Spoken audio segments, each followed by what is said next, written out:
So tonight we're going to be going over chapter 6 or unit 6, whatever they're calling it nowadays. And this is going to be estates and interest in real property. Okay. So it could help if I could spell tonight. My apologies. What I'm going to tell you is this. So we're going to be talking about a couple of different things when it comes to real property. And we're mainly like the main thing that we want to focus on tonight is our freehold estates. Okay. This is where, so people do get confused about this.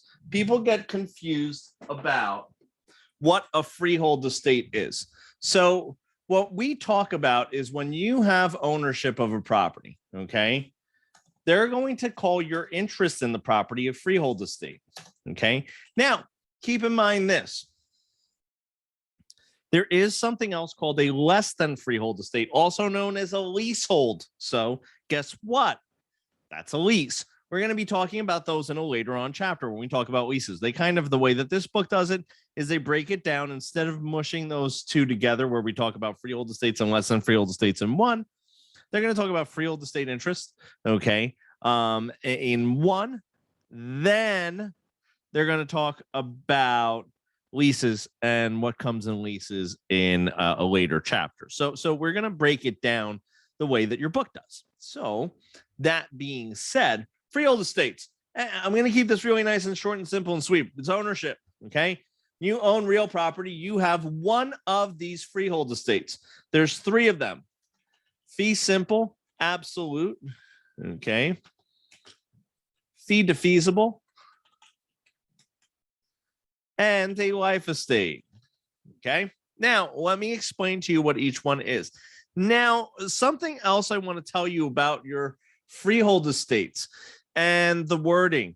This could sometimes be called fee, could be called fee simple, okay.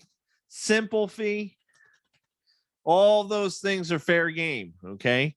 Fee defeasible, and I'm going to overgeneralize this. Could be also called fee determinable or fee conditional. And sometimes what they might do is they might actually just call it conditional fee, determinable fee, or defeasible fee. So depending on, and it all depends on the author. And here's the thing. Why do I tell you all this? Why do I give you these, the wording like this? And why do I tell you all the different ways that I've seen it worded? Because I want you to understand and be flexible in your understanding of the definitions, the terminology, the wording, okay? I want you to be able to identify these in all the forms that you could possibly see it. So those are the 3 types of ownership that you could have, okay? Now, we're going to talk about each one and what each one is going to kind of entail, okay? Now, when we say ownership, we already spoke about in another chapter, the bundle of rights, okay? And I'm going to basically rehash it for people who don't remember what it was or weren't in that class. We refer to that as UPT, and that's the acronym that I use. Okay, that's the mnemonic device that I use. That's the right to use, possess, transfer, exclude, and encumber. And we're actually going to learn about the word encumbrance and encumber today, okay? So what happens is if you have a freehold estate, you have ownership. When you have ownership of real property, you have the full bundle of rights. You have the right to use, possess, transfer, exclude, and encumber. So the right to use it is obviously the right to use the property, or the right to possess it is the right to go into it. Say, hey, this is my place. How you doing? The right to transfer, that's the right to will. That's the right to lease. That's the right to sell. That's the right to just give away. Okay, the right to transfer it. And the right to exclude is basically going to be the right to say, no, you can't come into my house. And the right to encumber, we're going to talk about that tonight. So in each one of these, you have that full thing. Okay. I can't stress it enough. Freehold estates, whenever you see freehold estates, ownership, bundle of rights comes with it. Boom. Okay. So now, fee simple, fee absolute, okay, is the highest form of ownership. Highest form of ownership that you could have in real property. Meaning this, the only limits to your ownership are going to be that of law. Okay, right? You have basically the freedom to do whatever you want with that property as long as it is legal. Okay, as long as it is legal.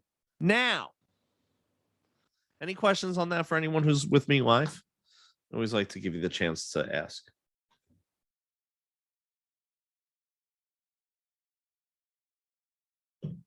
No questions? Good. So that's very simple. Okay.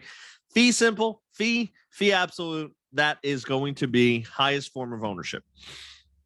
Highest, most complete form of ownership.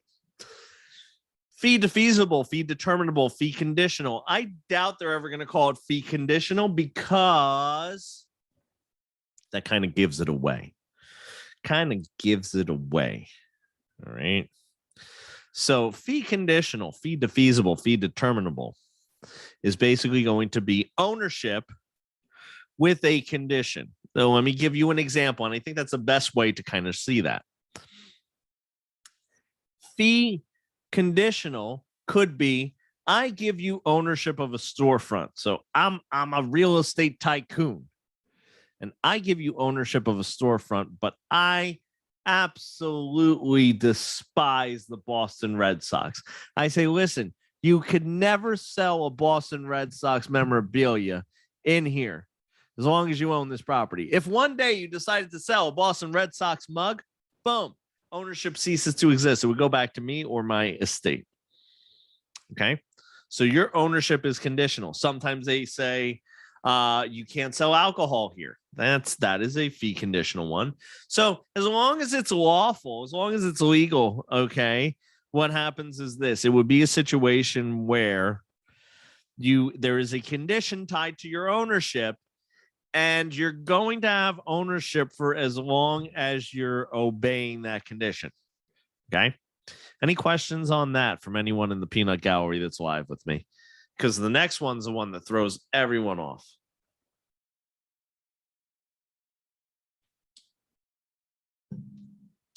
How's everyone doing with the audio? Because someone said in the chat that the audio is breaking up. Let me know. Thumbs up if my audio is fine. Okay. Yeah. If you're live with me and you're in an area where you have spotty internet, it will cause what sounds like audio breaks, but it's not. So that little thing about Zoom, it sounds like audio's cracking, but it's your internet. So go somewhere better internet. Okay. So if you're in a place where there's poopy internet, that's going to be the tip of the day. Okay. So back to the regularly scheduled program. What I would say is this: life estate. Okay. Life estate. What is that? That is ownership based on the life of someone or something. Now, there's two ways to write a life estate. Okay. There's two ways to write a life estate. One is just a straight up life estate. I hope if I could spell today. One is a straight up life estate. Okay. And that is based on the life of the life tenant. And I'll explain that. Another is a life estate pour autre vie. And that's French for based on the life of another. Okay. And I'm going to draw them out. You ready? So Bob gives Sally a life estate. Okay. When Sally dies, it goes back to Bob. So in that situation, we have a traditional life estate. Sally is the person that we would call the life tenant. They have ownership based on their own life. So if you just see life estate, okay, then assume that it is based on the life tenant. Bob gave Sally a life estate, and it goes back to Bob. Now, I'm going to show you a life estate por otra v, okay, based on the life of another. Bob gives Sally a life estate based on Chris's life. When Chris dies, ownership goes back to Bob. Okay, ownership goes back to Bob. That is a life estate por otra v, based on the life of Chris. Now, something else that you could have to just confuse it a little more is this. So in both of these, we haven't said that it goes to someone else. In both of these, what happens is we call it reversionary. Okay, when it reverts, okay, when it goes backwards, okay, to the original owner, okay, backwards to the original owner, we call that, okay, a reversionary interest. So Bob, in both of those, has a reversionary interest, okay? So when we're talking about Bob, Bob has a reversionary interest, okay? Bob has a reversionary interest in this, okay? So in both of those examples, we would say in the top one, where it is based on Chris's life, it is a life estate por otra v that Sally holds based on Chris's life. And Bob holds a reversionary interest that when Chris dies, goes back to Bob. Okay.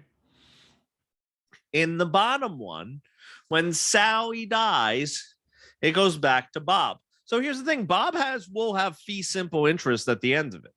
Like the end result, when everyone dies, Bob will have fee simple interest. Okay. Until then, he has a reversionary interest in the property. That is the interest that we would refer to it as. So are there any questions so far on that?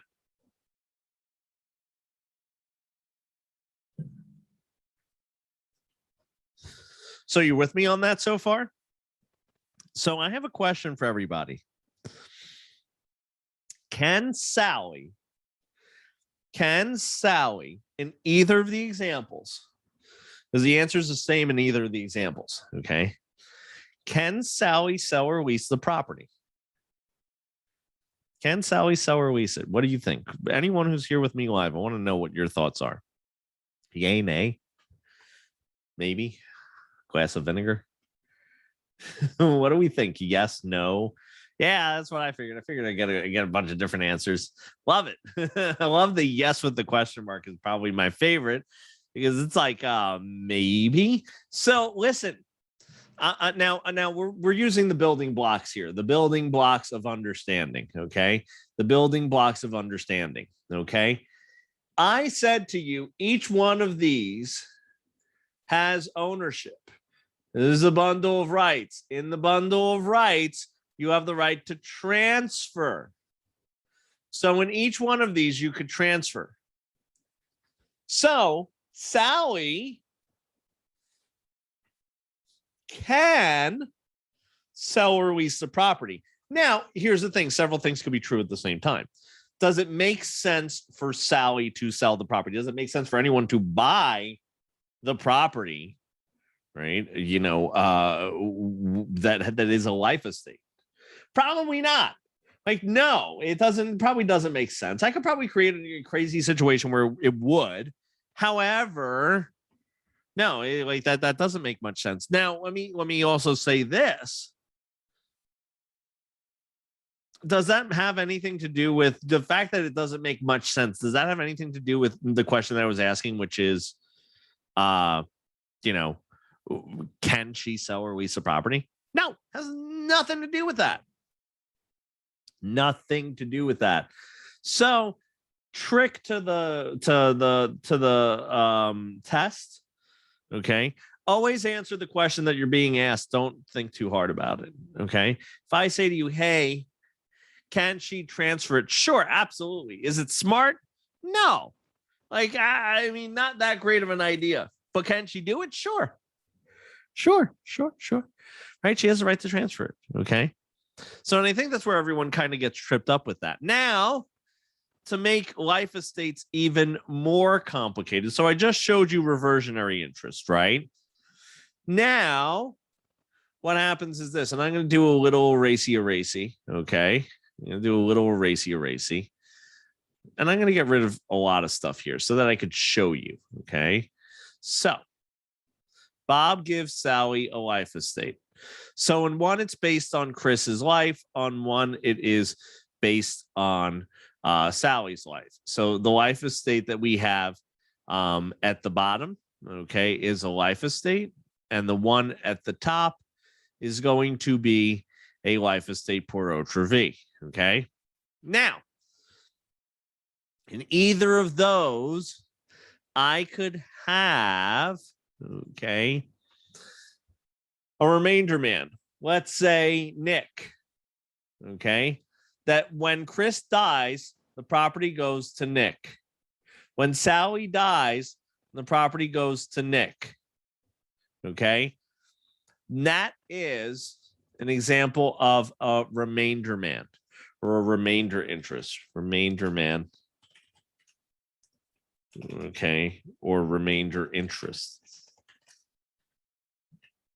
So if it goes back to the original owner, okay, if it goes back to the original owner, okay, it is going to be called reversionary. It reverts. If it goes to someone else, like Nick, that is remainder interest. Okay. So, any questions on freehold estates, life estates pour autre vie, remainder, reversionary? Try to make it as simple as possible for you, but it's a little tricky.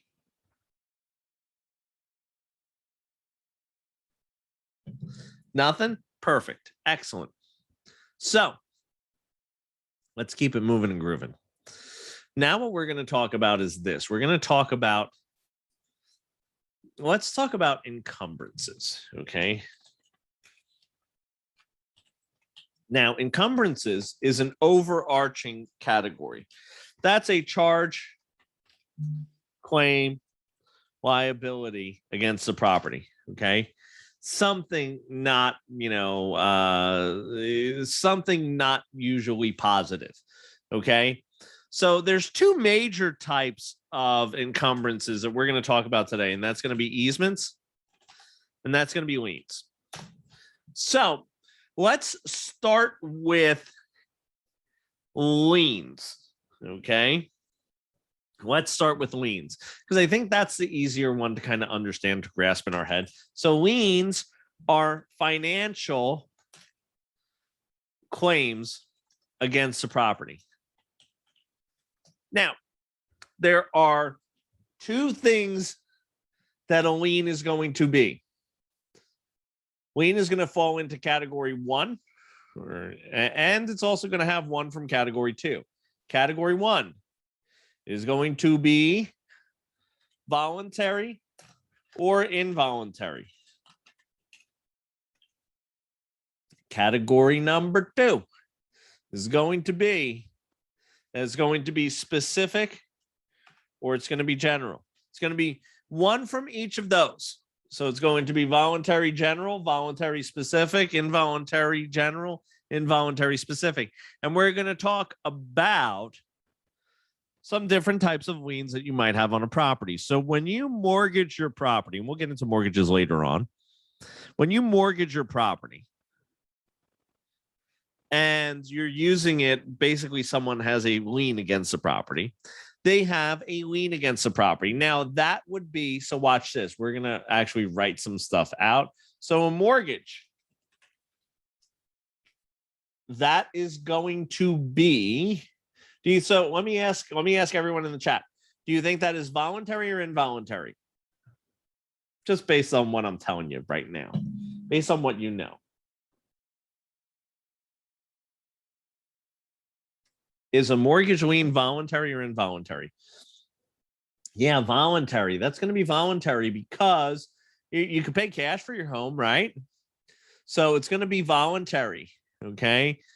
Now, so that's the thing. The difference between a voluntary and involuntary. Voluntary, you basically have a choice to do it or not. Involuntary, you don't have a choice. Nay, nay. Now, does anyone want to take a crack at whether it's specific or general? I haven't told you enough information to really be able to answer that educatedly, but you could take a wild guess what you think that might be if anyone's here. This one's going to be 100%. I see a couple people wrote it is specific. Okay. So it is a voluntary specific lien. So now I'm going to show you, instead of telling you the difference between specific and general, let's go into another example. You ready? We'll just cross some of these out. Okay. So we're going to put our text back up in the box. Okay. Voluntary or involuntary. Actually, I like the pink. Let's keep it up. Okay. Voluntary or involuntary. And then specific or general. Or general. Okay. So what happens is this. What if I had, let's say someone wanted to sue me. Someone wanted to sue me. Okay. And I had a judgment that was against me, right? A judgment that's against me. Do you think that is voluntary or involuntary? What say you, Peanut Gallery?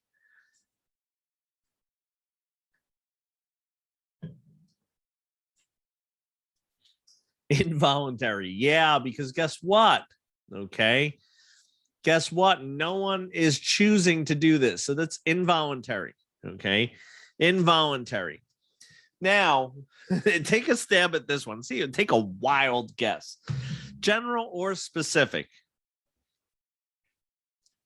General or specific? It is a general lien. Yeah. And you could have kind of guessed that from the fact that I was like, hey, let me explain this to you in a different way. So here's the difference between a general and a specific lien. It's not what it is, it's what it attaches to. So a judgment lien, right, is general because they could go after your car, they could go after your house, they could go after your multiple houses, all those things. A specific lien is only for one specific property. Okay. So watch this. Okay. I'm going to show you another type of lien. Let's say real estate property taxes. Those are, and I'm going to tell you what those are. Okay. Those are going to be involuntary because no one volunteers for taxes, and they're going to be specific because they go to one specific property. So what happens is this: if I own 4 homes, A, B, C, and D, okay, then what happens is the property taxes for property A have nothing to do with property B, have nothing to do with property C, D, so on. But if I had a judgment against me, it would go on all the properties I own. See how that works? See how that works? Let me know in the chat if you're still with me, if you're following along, if you have any questions on that. Because that's pretty much liens, okay? So if you're good, thank you for the thumbs up. And I love when people are able to do the whole, thumbs up in the Zoom thing. Awesome, awesome, awesome. I love it. Thank you so much. I appreciate that. So we're going to talk a little bit more about liens. Because what happens is this: liens, okay, whether they are voluntary, involuntary, specific, or general, are going to basically be paid off when a property is sold, okay? So when a property is sold, they're typically going to be paid off. Now, that being said, the priority of liens, okay, is how they decide who gets paid off when, okay? Who gets paid off when? Now, what happens is this. The first priority, everything is first priority is going to always be, always be the real property taxes. Okay. Real property taxes always first priority. Okay. Always. Then it goes according to when it was recorded. Okay. So everything thereafter is going to take priority when it was recorded. Now, there's only one other exception. So I'll put a little asterisk here. Asterisk is mechanics liens take priority when the work was started. So a mechanics lien is this, okay? A mechanics lien is one in which the contractor does work on your home. So a contractor comes in and does work on your home, and then you don't pay him. They're going to put a mechanics lien on your home. A mechanics lien is when you do not pay a contractor for work that was done on the home. Now, they might have figured out that you're not paying them by like 4 months after the work started. Okay. So if that's the case, then what happens is this. It's going to go back to when the work originally started. That's when the lien is going to take priority. Okay. Does that make sense? We good on that? Let me know. Let me know in the chat that we're all good on that. That we're good there. Perfect. Excellent, excellent, excellent, excellent, excellent. So we're going to jump off of liens for a little bit. Okay. And we're going to go into easements. Easements are another one that people have a super hard time with. Okay. And I'm going to try to help you out with this. And that means I'm going to erase a lot of stuff because we're going to draw. Okay. Yay, drawing. Okay. So easements are permanent rights to use another's property. Okay. Permanent rights to use another's property. Now, several types of easements, and I'm going to erase this. Okay. So erasey. And now let's get to drawing. You ready? We have property A. Okay. We'll put a little house there, and property B. Okay. And we'll put a house there. What happens is this. Property A, let's say they've been using, I'm going to just change the colors up a little bit. They've been cutting the grass over here. So this is where they've basically been using for the life of that they've been here. And let's call this 5 feet. Okay.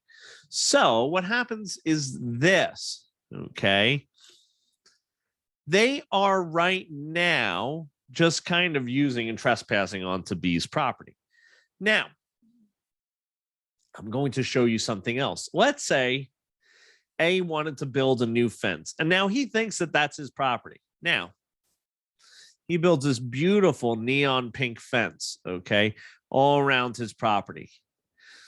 Now, this improvement right here, the fence, is going to be called, okay, and I'm going to minimize this, is going to be called an encroachment. Anytime you have an improvement that moves onto someone else's property, that is an encroachment. Okay. Now, let me draw something else in here. Okay. I'm going to draw, you ready? This is how I draw them. So bear with me. Okay. And I'll tell you what that is in a second, because that's my lightning bolt. Okay. These are power lines. Okay. Those are power lines.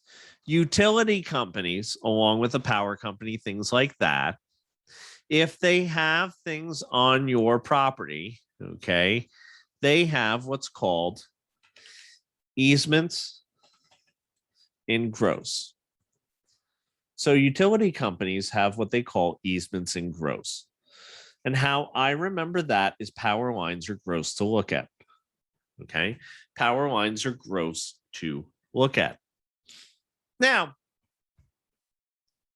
let's just create a situation. Let's create a world where A has been using that 5 feet of, grass. And what we're going to do is we're going to take out the encroachment. They've been using that 5 feet of grass. And one day B has a survey done and they find out that they've been using that 5 feet of grass. A has been cutting his lawn thinking that that's it. Well, A and B are such good friends, such good buddies and pals and all that stuff. Okay, that what happens is this. B says, you know what? I want to make sure that you could use that grass for as long as you want. Okay, he's going to give him an easement appurtenant. What that means is that A has the right to use that 5 feet onto B's grass, and it's going to run with the property. The word appurtenant means runs with the property. Okay. And this situation, basically, it's just a circumstance where runs with the property. Okay. That's all there is to it.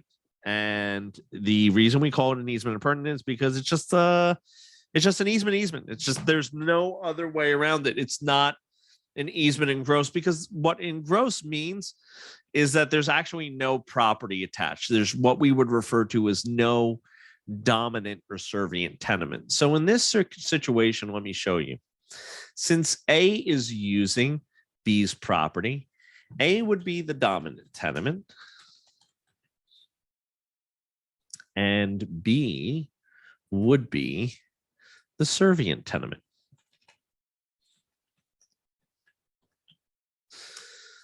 Dominant tenement benefits, servient tenement serves.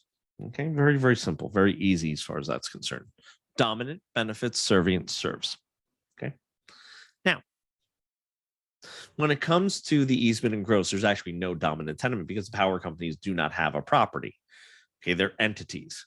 So also it could be an individual, okay, that has an easement and gross, not necessarily the utility companies, but typically that's what it is. Typically on your test, that's what you would see. Typically in test questions, that's what you would see.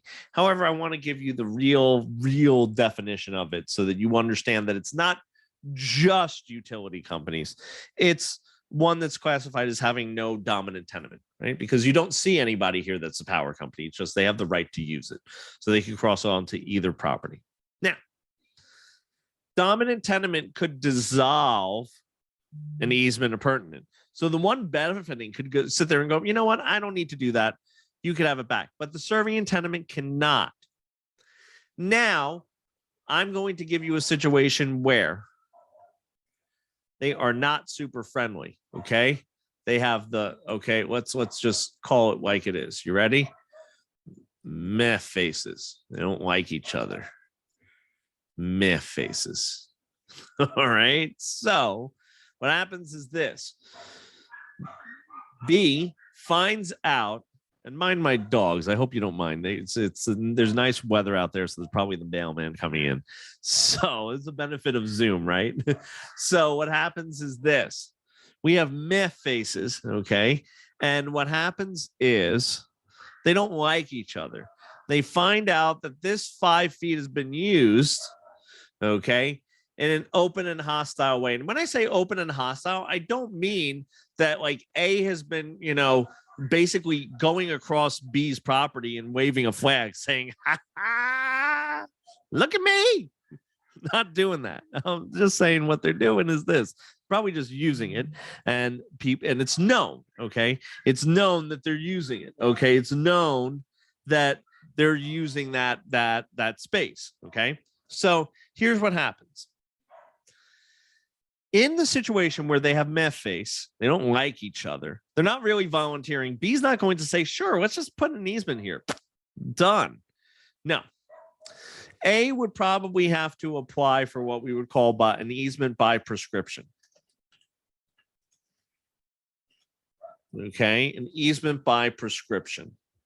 Now, easements by prescription, what I'm going to say is this, depending on where you live, what the story is, stuff like that.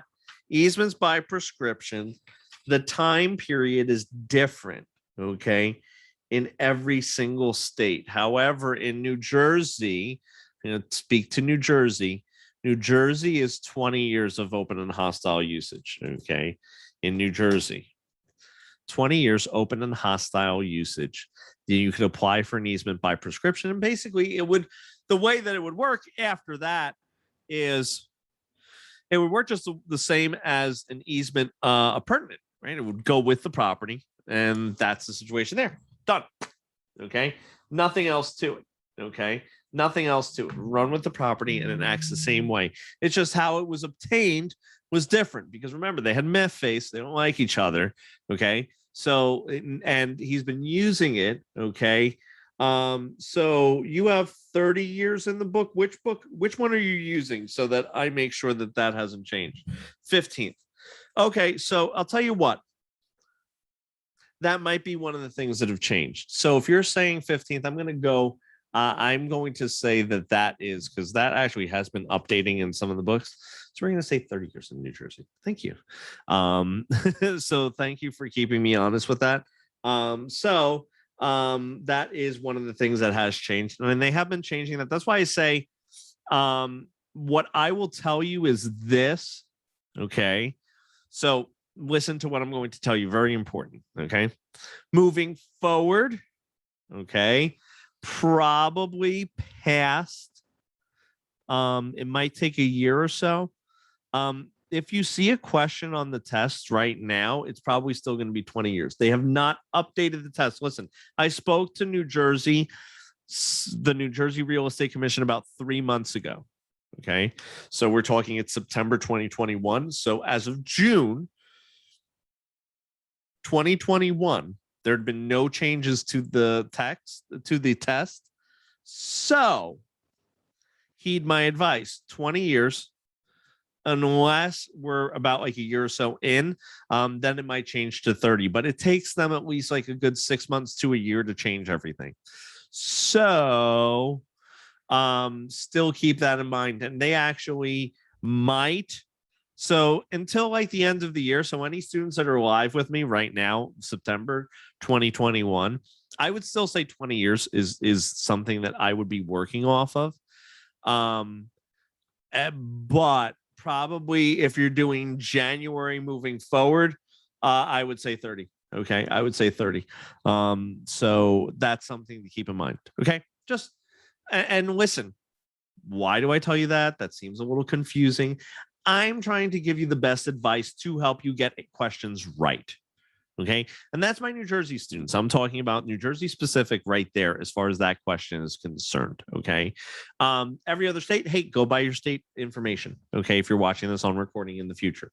So that being said, okay, we've gone over easements by prescription. We've gone over pertinent easements and gross. There's one other easement we have to do, and then we're going to be Kaputskis. Okay. Ready? We're going to erasey some things. And the sound effects are necessary. It helps things move along. Helps with the brain flow. Okay. So delete the meh face. Next, we're going to do this. You ready? Okay. We're going to put another property. Okay. Back here. You ready? I'm going to put property C. Okay. We'll make him a pink house. Okay. And now this is the street. You ready? Double yellow. Okay. So what happens is C is a sad guy because C can't get to their home. Okay. They can't get to their home because there's no road here. There's no road here or there. Okay. So what happens is they're going to need an easement by necessity, either over B or A. I don't know. You take your choice. Maybe over both. Okay. They call that an easement by necessity. When a property is landlocked or there's a necessity that exists, they call that an easement by necessity. And as long as the necessity exists, they're going to have that easement. If they just magically, though, built a road, let's say cuckoo, they built a road back here, Okay, let me get my drawing utensils out. Okay, they build a road back here. Then what happens is easement goes away, right? Because they're like, oh, well, you could just go right out. Okay. But if that doesn't exist, then the easement by necessity must be there. Okay. So any questions, concerns, burning desires? As I said, this was definitely going to be a longer chapter. I tried to warn you at the beginning of class that we were going to be sitting here uninterrupted for this chapter for a while. So, all right, what I'm going to do is this. I'm going to stop my recording then. Okay. So for those of you who are on recording, thank you so much for sticking with me. Have a great one.